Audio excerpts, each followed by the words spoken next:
লাউ তো খেয়েছেন বহুবার, বহু রকম করে।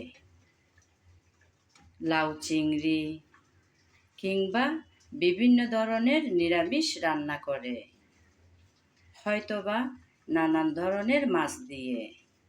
কখনো কি খেয়েছেন চিকেনের বিশেষ বিশেষ অংশ দিয়ে? যদি না করে থাকেন তাহলে এই রেসিপিটা আপনার জন্য। এতটাই মজার যে সাদা ভাত, পোলাও, এমনকি রুটি পরোটার সাথেও দারুণ লাগে খেতে। রেসিপিটা দেখতে চাইলে আমার চ্যানেলের সঙ্গে থাকুন। নমস্কার বন্ধুরা, কেমন আছেন সবাই? আশা করি সবাই ভালো আছেন, সুস্থ আছেন আর নিরাপদে আছেন। আমিও আছি মোটামুটি। প্রতিদিনের মতন আজকেও চলে আসলাম নতুন একটা রেসিপি সঙ্গে নিয়ে। আজকে বানাবো লাউয়ের রান্না।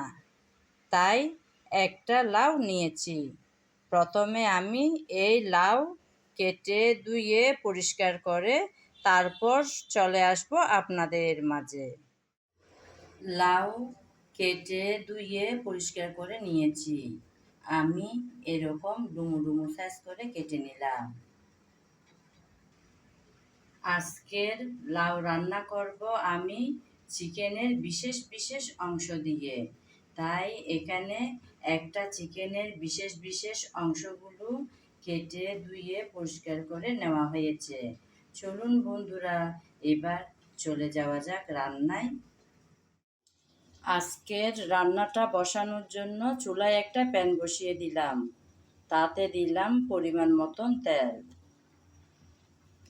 তেল হালকা গরম হয়ে আসছে। এই গরম তেলে দিয়ে দিলাম একটা তেজপাতাকে মাঝখানে চিড়ে 2 টুকরা করে, তারপর 2 টুকরা দারুচিনি, সঙ্গে 4-5টার মতন এলাচ। এগুলো সব দিয়ে একটু হালকাভাবে নেড়ে চেড়ে মিশিয়ে নিলাম। এখন দেব পেঁয়াজ কুচি।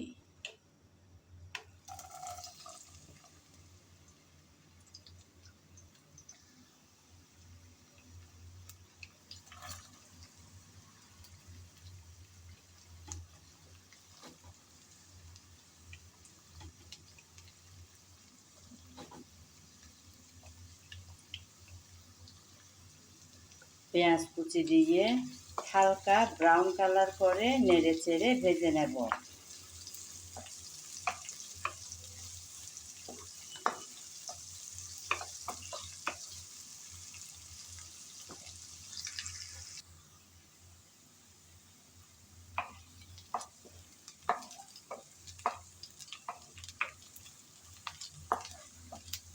হালকা ব্রাউন কালার করে পেঁয়াজ ভেজে নিলাম।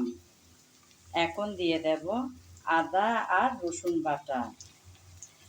আমি আদা রসুন একসাথেই বেটে রাখি, ওখান থেকে দিয়ে দিলাম কিছুটা পরিমাণ।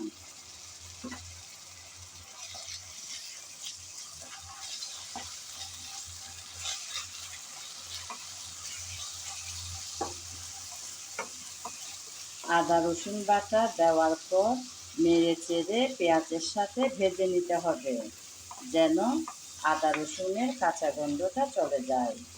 তাই নেড়ে চেড়ে ভেজে নিলাম।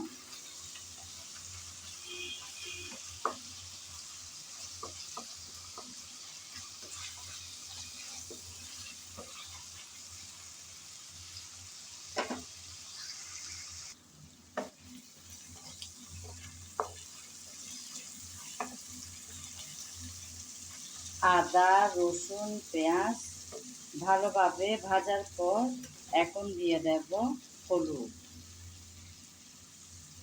তারপর মরিচ।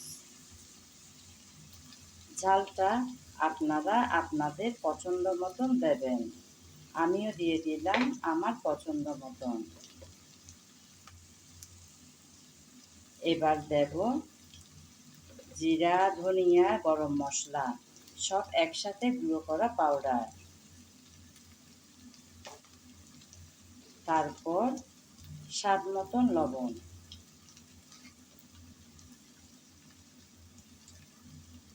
সবগুলো মশলা দেওয়ার পর ভালোভাবে কষিয়ে নিতে হবে। প্রথমে আমি তেলের মধ্যে একটু নেড়েচেড়ে মিশিয়ে নিলাম। এখন দিয়ে দেব কিছুটা পানি, যেন মশলা পুড়ে না যায়।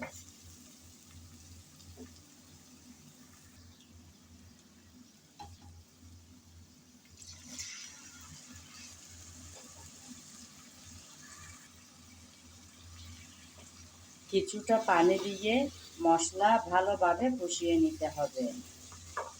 আমি কিন্তু আমার রেসিপির ভিডিওতে সবসময় একটা কথা বলে থাকি, অর্থাৎ রান্নার ভালো স্বাদ আসে ভালোভাবে কষানোর উপর। যেমন সুন্দর কালার, সুন্দর ঘ্রাণ, ভালো স্বাদ তিনটাই কিন্তু আসে ভালোভাবে কষিয়ে নেওয়ার পর। তাই এই কষানোর কাজটা খুব যত্ন সহকারে করে নিতে হবে। নেড়ে চেড়ে ভালোভাবে মিশিয়ে নিলাম। অপেক্ষা করব যাতে ভালোভাবে মশলাটুকু কষানো হয়ে যায়।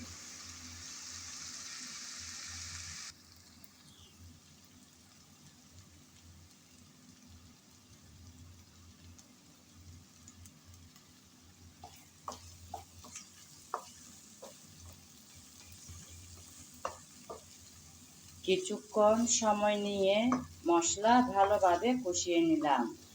আর কষাতে হবে না। এখন দিয়ে দেব চিকেন।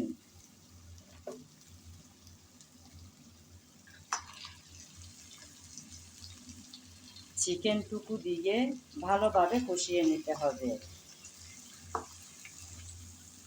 আপনারা চাইলে চিকেনের পিসগুলো ভেজেও ব্যবহার করতে পারেন। আমি শুরুতে ভাজিনি, তাই এখন ভালোভাবে কষিয়ে নেব।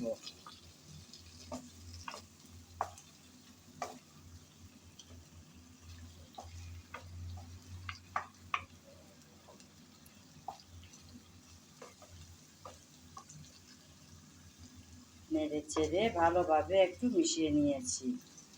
অপেক্ষা করব যাতে চিকেন ভালোভাবে কষানো হয়ে যায়।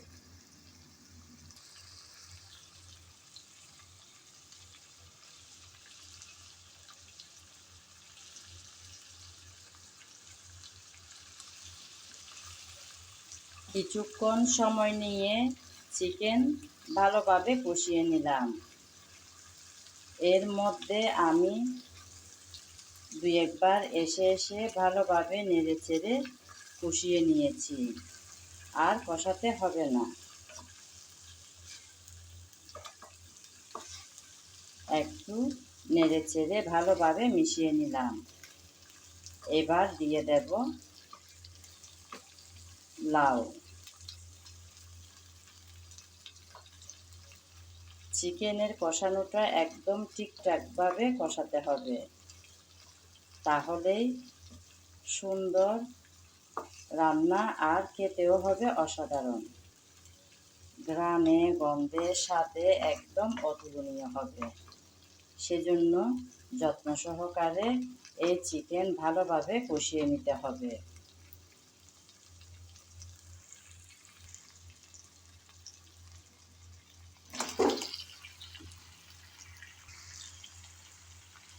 লাউ দিয়ে দিলাম। লাউ দেওয়ার পর আবারও ভালোভাবে চিকেনের সাথে ভালোভাবে নেড়ে চেড়ে কষিয়ে নেব।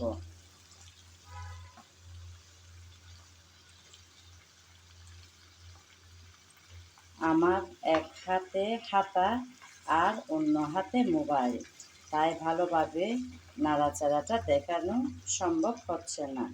ফিরে আসছি নেড়ে চেড়ে ভালোভাবে মিশিয়ে। অফ ক্যামেরাতে ভালোভাবে নেড়ে চেড়ে লাউ আর চিকেন মিশিয়ে নিয়েছি। এভাবে কিছুক্ষণ ভালোভাবে নেড়ে চেড়ে চিকেন আর লাউ কষিয়ে নিতে হবে।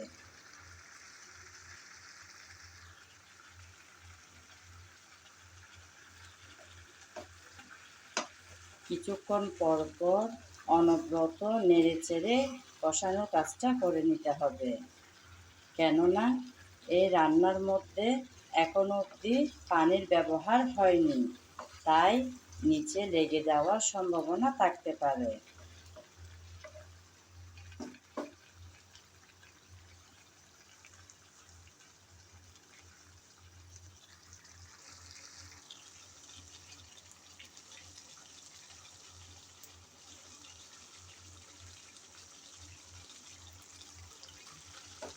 কিছুক্ষণ পর আবারও চলে আসলাম বন্ধুরা,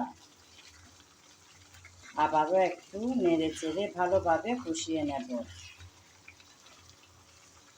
লাউ দেওয়ার পর দেখুন বন্ধুরা কতগুলো পানি বের হয়ে গেল।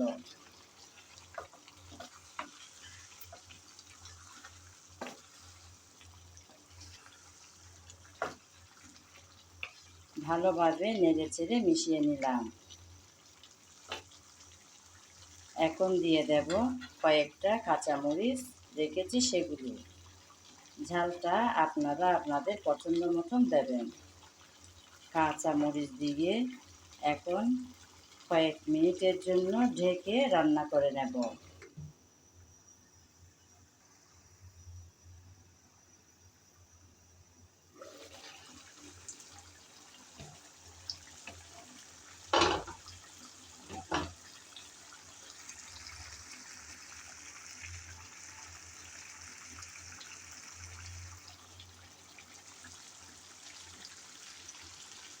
ঢাকনা দিয়ে কিছুক্ষণ রান্না করে নিয়েছি।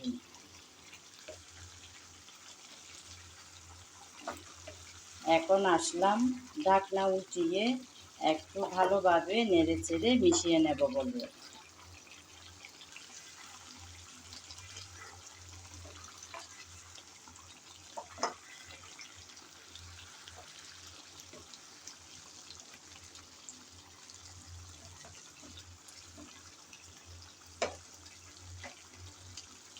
ঢাকনা উঠিয়ে নেড়ে চেড়ে ভালোভাবে মিশিয়ে দিয়েছি।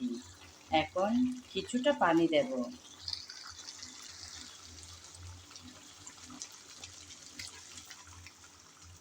অতিরিক্ত দেব না,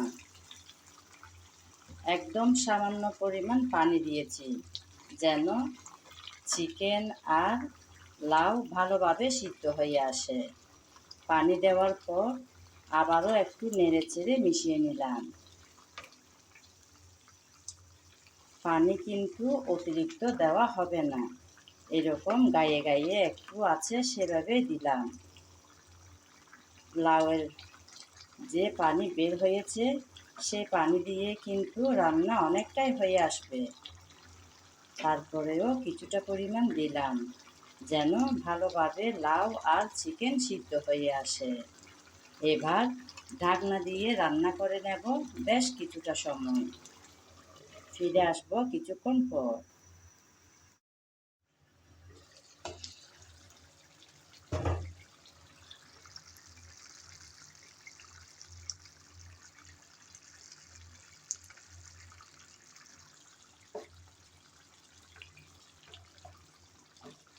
ঢাকনা দিয়ে বেশ কিছুক্ষণ রান্না করে নিয়েছি। লাউ আর চিকেন ভালোভাবে সিদ্ধ হয়ে আসছে।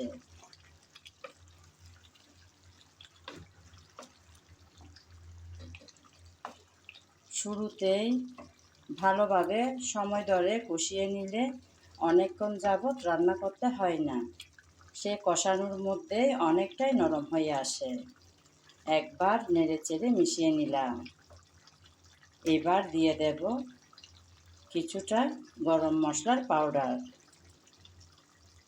লাস্টে নামানোর আগে একটু গরম মশলার পাউডার এভাবে ছড়িয়ে দিলে শেষ অবধি গরম মশলার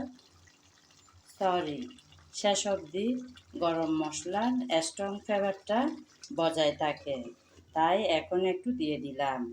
আবারও ঢাকনা দিয়েছি 4-5 মিনিটের মতন ছোটো করে রান্নাটা করে নেব, চুলার আগুন একদম ছোটো করে দিয়ে।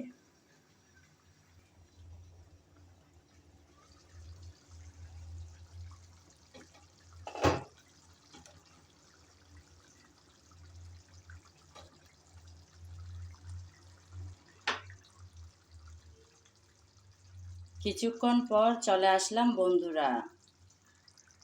আমার রান্না কিন্তু একদম রেডি।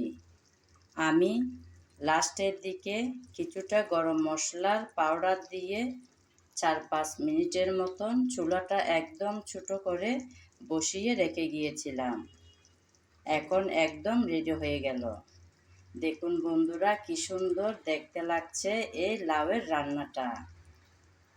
একদম রেডি। এতক্ষণ যাবৎ যারা আমার সঙ্গে ছিলেন, আমার ভিডিও জুড়ে ছিলেন, তাদেরকে জানাই অসংখ্য অসংখ্য ভালোবাসা।